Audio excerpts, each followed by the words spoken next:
बिस्मिल्लाहिर्रहमानिर्रहीम। Welcome to your own show. हम और हमारी ज़रात के नए एपिसोड के साथ आपकी खिदमत में हाजिर हैं जनाब।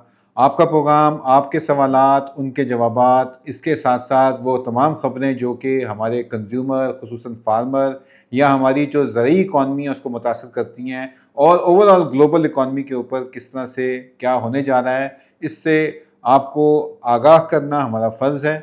इसलिए आपसे दरख्वास्त है कि शामिल रहें इस प्रोग्राम में, इसको लाइक करें, शेयर करें और अपने सवालात कमेंट ज़रूर भेजें। जनाब, सबसे पहले आज बहुत सारी ख़बरें हैं और बहुत सारी चीज़ें हैं, बड़ा अहम मामला आ गया है जिस पर बात करनी है।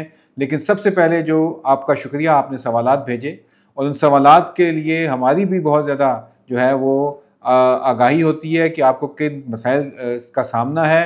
तो अब आज का प्रोग्राम शुरू करते हैं। हुकूमत जो कि ख़ारजा महाज पे क्या कर रही है, लेकिन जो अंदरूनी सबसे बड़ा चैलेंज है वो क्या हो सकता है, उस पर आज बात करेंगे। लेकिन इसके साथ साथ हमें आपकी तरफ से जो सवालात आए हैं उन सवालात का जवाब देना हमारे ऊपर बड़ा ज़रूरी है। तो प्रोग्राम का आगाज़ करते हैं।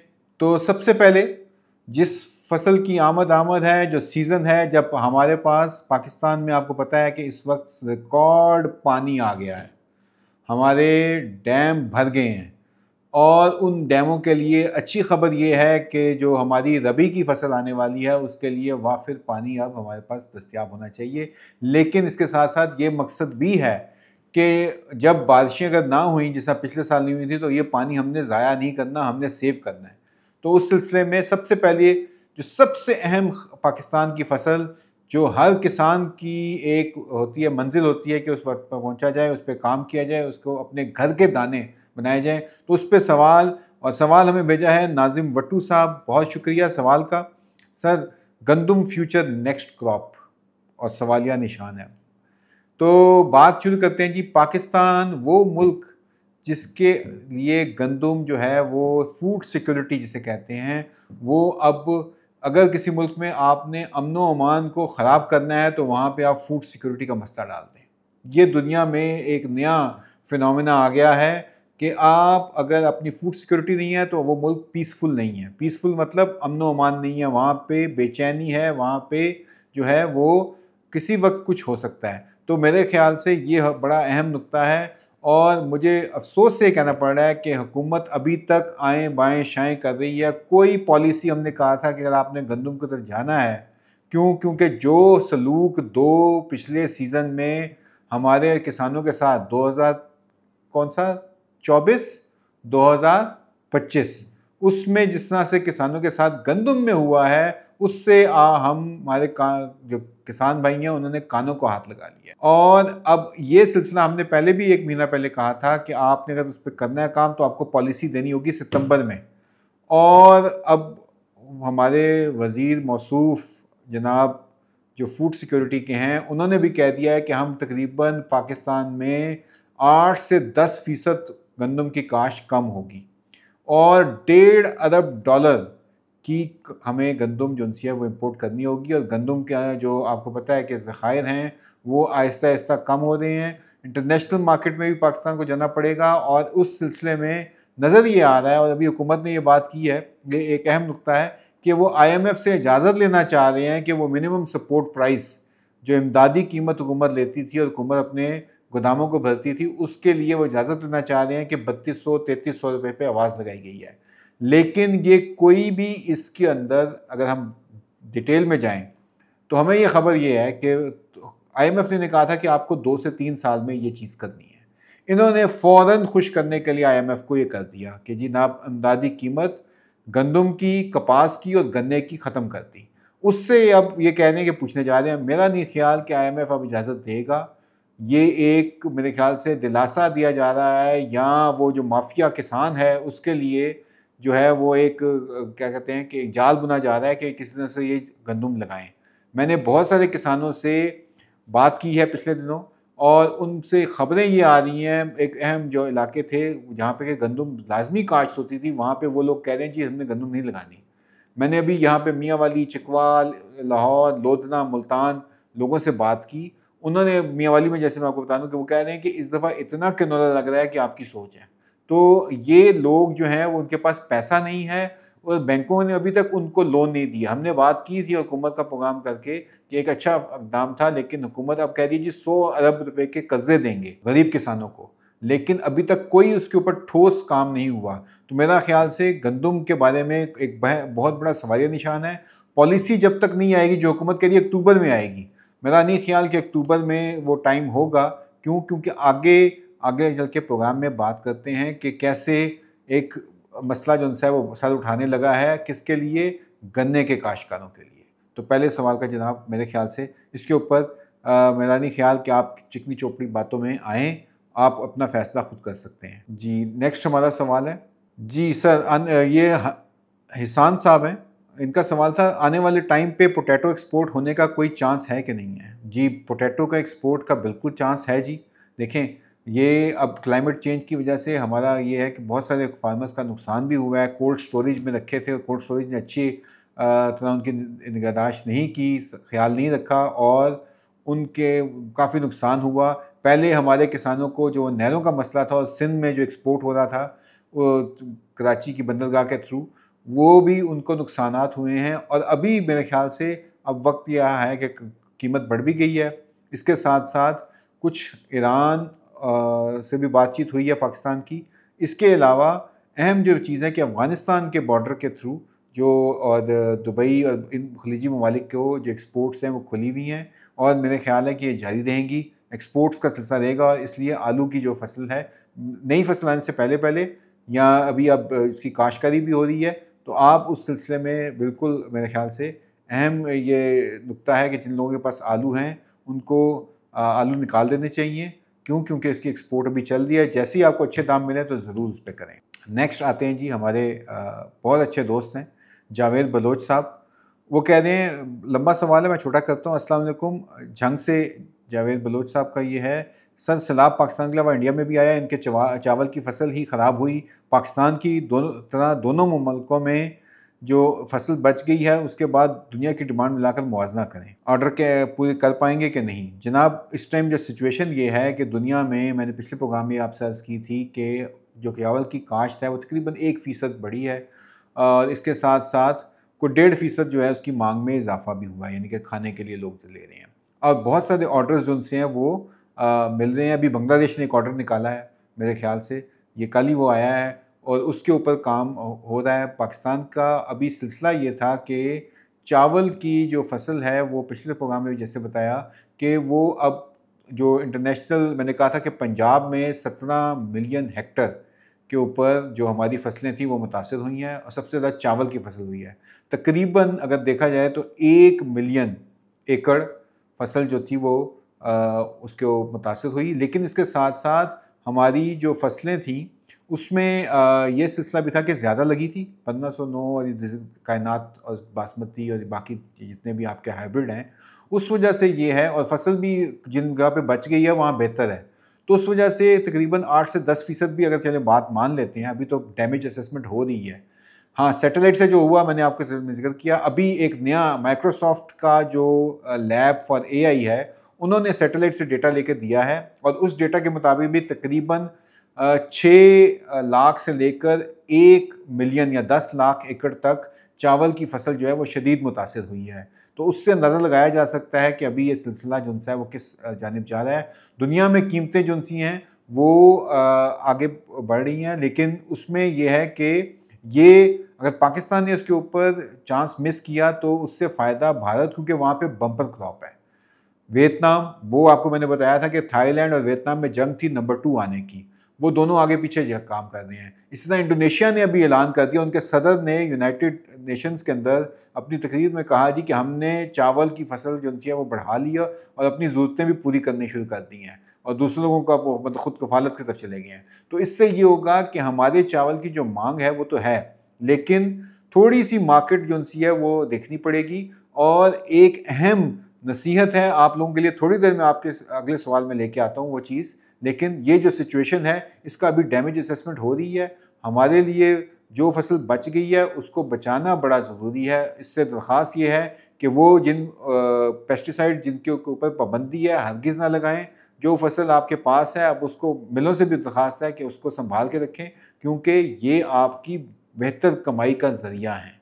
अच्छा, ये हमारे दोस्त हैं शुएब खान साहब, इलाका नहीं लिखा इन्होंने, कह रहे हैं अस्सलाम वालेकुम, 1847 राइस सीड पर भी बात करिएगा, रेट प्लस प्रोडक्शन। जी मैं ओवरऑल अब बात करता हूँ अब आपसे कि देखें जो आपकी पैदावार आ रही है बड़ी अच्छी आ रही है, ठीक है, जो मंडियों में भी सिलसिला है। 1847 का रेट नीचे गया है कुछ दिनों में, उसमें कसूर जो है ना मेरे ख्याल से वो 80%, 80% जो है पिछले सवाल से ही मैं इसको जोड़ूंगा कि आपका अपना है। हमने ये अब सैलाब आ गया, हमने फ़ौरन जो फसल काश्त की हुई थी उस पर जब हमने कहा कि अब इसका टाइम कटाई हमने वक्त से पहले कर ली, तो जो गीला माल लेके गए हैं मंडियों में उससे ये हुआ कि जो 5,000 वाला रेट था वो 4500 पे आ गया, या 4400 पे या 4300 पे, मैं बात करूँ 1509 की। इसी तरह 1847 का रेट जो था, जो कि 4.5 पे था, वो 4 पे, फिर 4 से नीचे चला गया। इसी तरह बाकी जो हाइब्रिड हैं उनके ऊपर भी 2000 पे चला गया। क्यों? क्योंकि उसमें किसानों की अपनी जो है वो मेरे ख्याल से 80% उनका कसूर है। और आपको पता है कि जो मिडल मैन होता है, आड़ती होता है, स्टॉकिया होता है, वो आपको निशाना बनाता है। वो तो इस मौके के तलाश में होता है कि किस तरह से आपसे वो आपकी फसल सस्ते दामों खड़ी फसल या जिस तरह से आई है उसको चक ले। तो आपको अपनी फसल से दरख्वास्त ये है हाथ जोड़ के कि जनाब आप अपनी फसल को थोड़ा सुखाएं, क्योंकि अगर आप थोड़ा सा रोक के लेके जाएंगे तो रेट बेहतर हो जाएगा। अभी किसी को कुछ नहीं पता कि किधर जाती है, मिलों वालों पे भी, उनको भी इस टाइम जिसे कहते हैं ना गैर यकीनी सूरत हाल है। तो गैर यकीनी सूरत हाल को ख़त्म करने का तरीका ये है कि आप अपना रेट अगर चाहते हैं कि 4,500, पिछले साल 4,000 के आसपास थी, अगर आप 10% भी उसको बढ़ा लें तो 4,500 आपको मिलना चाहिए, या 5,000। जो जो वक्त बढ़ता जाएगा, फसल आती जाएगी तो ये रेट ऊपर जाएगा। अब आपने खुद फैसला करना है कि कैसे लेके चलना है जी। फिर हमारे दोस्त हैं राइद अकरम साहब, ये कह रहे हैं तिल के बारे में बताइए, एक्सपोर्ट होगा इस साल, क्या इसका रेट बढ़ेगा? जी, तिल की भी वही सिचुएशन है। तिल भी देखें वो जो स्टॉक कर रहे थे उन्होंने कर दिया है, और हमारे पास भी था। एक्सपोर्ट बिल्कुल होगा इंशाल्लाह, अच्छे पैसे मिलेंगे, थोड़ा सा सब्र कर लें। या अगर आपने बेचना है या करना है तो हमारे किसान मददगार प्लेटफॉर्म हाजिर है। तिल की अच्छी जो काश्त है, अच्छी तरीके से अगर आपने किया है तो उसको सुखा के रखा है, मॉइस्चर नहीं है, तो आपको अच्छे दाम मिल सकते हैं। लेकिन क्वालिटी पे जाएं, इस तरह ये ना करें कि आप उसको चलता फिरता मतलब के औने पौनों बेच के जान छुड़ाने की तो करें। तो इससे दरख्वास्त ये है कि अपनी कोई भी आपकी फसल है उसकी आपने खुद हिफाजत करनी है, अच्छा रखना है, ताकि आपको अच्छे पैसे मिल सकें जी। गंदम की पॉलिसी से मुतल्लिक एक अहम चीज़ मैं आप इनमें लेके आना चाह रहा हूँ, वो ये है कि भारत में उन्होंने अभी से काम शुरू कर दिया, तो अच्छा सीड देना दे दिया है सब्सिडी के ऊपर उन इलाकों में जहाँ पर के सैलाब के असरात पंजाब में आए हैं या हरियाणा में आए हैं, बाकी उन इलाकों में आए हैं। और इस वक्त पंजाब की एग्रीकल्चर यूनिवर्सिटी जो भारत में है उसका सीड है PBW 826। वो पिछले 3 सालों से रिकॉर्ड कायम कर रहा है, रिकॉर्ड। उसकी एवरेज औसत वहाँ पे पूरे भारत में जो आ रही है वो आपको पता है कितनी है? वो आ रही है तकरीबन 65 मन फी एकड़।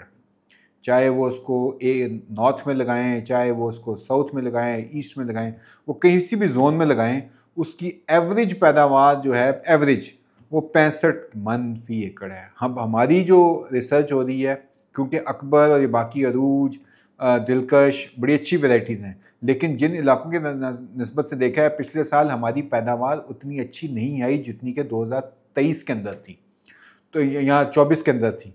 तो ये सिलसिला भी देखना पड़ेगा कि हमारा सीड जो है वो अच्छा नहीं है, जो गंदम की बात कर रहा हूँ। तो भारत में मैं मेरे ख्याल से अच्छी चीज़ जो सी है उसकी मैं इसलिए दे रहा हूँ कि हमारा मार्का ये होना चाहिए कि हमें 70 मन का सीड जो है वो निकालना चाहिए। तो ये एक मेरे ख्याल से बहुत अहम नुक्ता है, दरख्वास्त है। क्यों?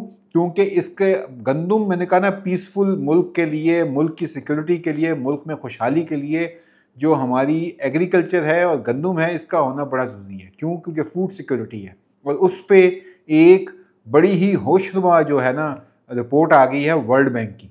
वर्ल्ड बैंक की रिपोर्ट के मुताबिक आपको नज़र आ रहा होगा स्क्रीन के ऊपर, पाकिस्तान में पिछले 3 साल में 2023, 24, 25 7% लोग जो हैं वो गुर्बत की लकीर से नीचे चले गए हैं। पिछले 3 साल में 1.5 करोड़ लोग जो हैं वो चले गए और पाकिस्तान इस खत्ते में जनूबी एशिया के सबसे ज़्यादा गुर्बत 45% की यहाँ पे मौजूद है। तो ये एक इंतहाई मेरे ख्याल से हवलनाक किस्म की, और ये मैं नहीं कह रहा, ये वर्ल्ड बैंक की रिपोर्ट कह रही है जो दुनिया की गुर्बत को मतलब अपनी निकालते हैं। महंगाई का सिलसिला जो है, अभी इस पर हफीज़ पाशा साहब का जो है वो आर्टिकल भी आ गया है कि हमने अमीर को अमीर तरह कर दिया, गुर्बत को हमने जो है वो लकीर जो थी उसमें बहुत सारे लोगों को धकेल दिया, और उसका सिलसिला हमें नज़र ये आता है कि महंगाई इस कदर हुई है कि अब सबका जो है ना वो एक किस्म का बैंड बज गया। और इस नाते से एक अहम चीज़ जो इस रिपोर्ट में बताई गई है वो ये बताई गई है कि हमारे 60% लोग जो उनसे हैं वो हमारे नौजवान हैं, यूथ है, और 85% वो जो रोज़गार उनको मिल रहा है वो एक किस्म का गैर मुस्तकिल है, यानी कि वो कोई वो इतनी पैदावारी जो शोबे से उनका ताल्लुक़ नहीं है। तो ये एक अहम हकीकत है जो मुल्क में मेरे ख्याल से जो हुकूमत है और हुकूमत के जो कर्ता धर्ता हैं उनके लिए दर्द सर है इस टाइम। क्यों? क्योंकि आबादी हमारी बढ़ रही है 2.6% से, ये भी उसमें लिखा हुआ है। तो हम अगर खुद अपनी हमारी ग्रोथ और जिस तरह सैलाब आ गए हैं और कुदरती आफात आ रही हैं, तो हम अगर अपनी मजमूई पैदावार को अगर 2.5 पे रखते हैं तो फिर भी हम जितने नई आबादी बढ़ रही है उसको खिलाने के लिए हमारे पास कुछ नहीं होगा। तो ये इस रिपोर्ट की हकीकत है जिसमें कि बहुत मुश्किलात हैं, और इसमें ये नज़र आ रहा है एक चीज़ इम्पॉर्टेंट जो सी है वो ये है कि ज़राअत से मुंसलिक जो लोग थे उनकी, क्योंकि ज़राअत के ऊपर हिट हुआ है, तो ज़राअत से जब वो गए हैं दूसरे शोबों में तो उस वजह से गुर्बत की तरफ चले गए हैं। तो ये एक मेरे ख्याल से इस इम्पॉर्टेंट इस रिपोर्ट का नुक्ता था कि वो लोग जो खेती बाड़ी कर रहे थे, ज़राअत से मुंसलिक थे, उन्होंने जब ये छोड़ दिया तो उससे क्या हुआ है कि उनकी गुर्बत में इजाफा भी हुआ है। तो इस पे मेरे ख्याल से सोचना चाहिए। आप अपने सवालात और इस तरह की दीगर जो आपको चैलेंजेस दरपेश हैं, आपको अगले सीज़न के मुतालिक क्या पॉलिसी होनी चाहिए, इस पर अपनी हकीकी जो आपकी तर्जुमानी के लिए अगर आप समझते हैं कि हम हाजिर हैं, तो आप हमें अपनी आरा से ज़रूर आगाह करें। आपकी आरा हमारे लिए बड़ी ही मशल राह होती है, और इसको हम आपके बाकी लोगों के साथ जो है और ख़ुसूसन हुकूमत के साथ वो शेयर भी करेंगे। और इस सिलसिले में नेक्स्ट प्रोग्राम बड़ा अहम होगा कि आप हमें क्या सवालात भेजते हैं। तो इंशाअल्लाह अगले हफ्ते फिर मुलाकात करेंगे। बहुत शुक्रिया। अस्सलाम वालेकुम।